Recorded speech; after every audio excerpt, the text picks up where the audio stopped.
नमस्कार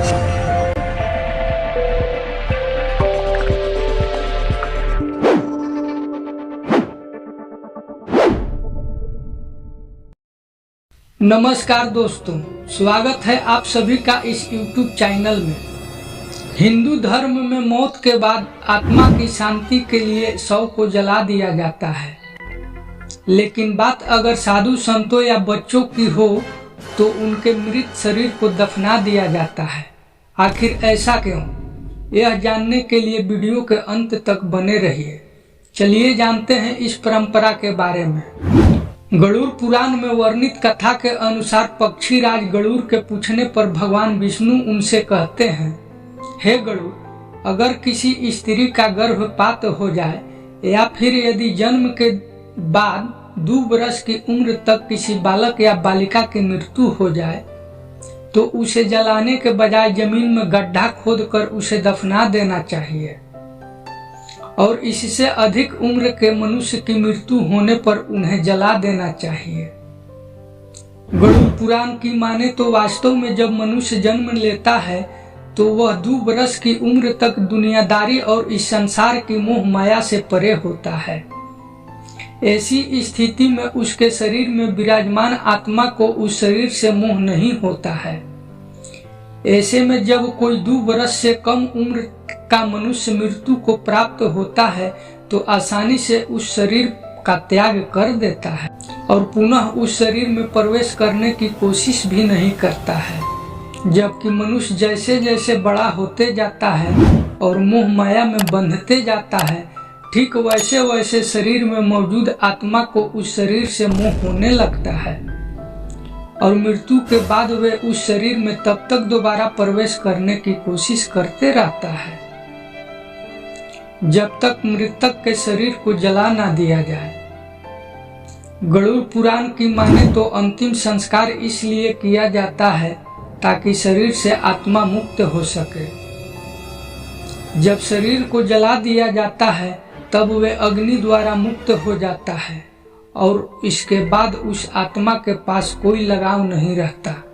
वास्तव में अग्नि को हिंदू धर्म में एक प्रवेश द्वार माना गया है, जिसके माध्यम से मृतक को जब जलाया जाता है तभी वे आध्यात्मिक दुनिया में प्रवेश कर पाता है। परंतु बच्चे जिन्होंने ज्यादा जीवन ही नहीं जिया है, उनकी आत्मा को अपने शरीर से कोई लगाव नहीं होता, इसलिए उनकी मृत्यु हो जाने पर जलाने के बजाय दफनाने का विधान है। इसके अलावा गरुड़ पुराण में यह भी बताया गया है कि शिशु के अलावा संत पुरुष और भिक्षुक को भी मृत्यु के बाद जलाने के बजाय दफनाना चाहिए, क्योंकि ऐसा मनुष्य अपनी कठोर तपस्या और आध्यात्मिक प्रशिक्षण के बल पर अपने शरीर की सभी इंद्रियों पर नियंत्रित कर लेता है और पंच दोष यानी काम, क्रोध, लोभ, मोह, अहंकार पर विजय प्राप्त कर लेता है। ऐसे में उस शरीर में उपस्थित आत्मा को उस शरीर से कोई लगाव नहीं रह जाता है और जब ऐसे मनुष्य की मृत्यु हो जाती है तो वह बिना किसी बाधा के शरीर को त्याग करके प्रभु धाम को चले जाते हैं। इसके अलावा भगवान विष्णु ने गरुड़ पुराण में बताया है कि जब किसी शिशु की मृत्यु हो जाए तब उसकी आत्मा की शांति के लिए हमें क्या करना चाहिए।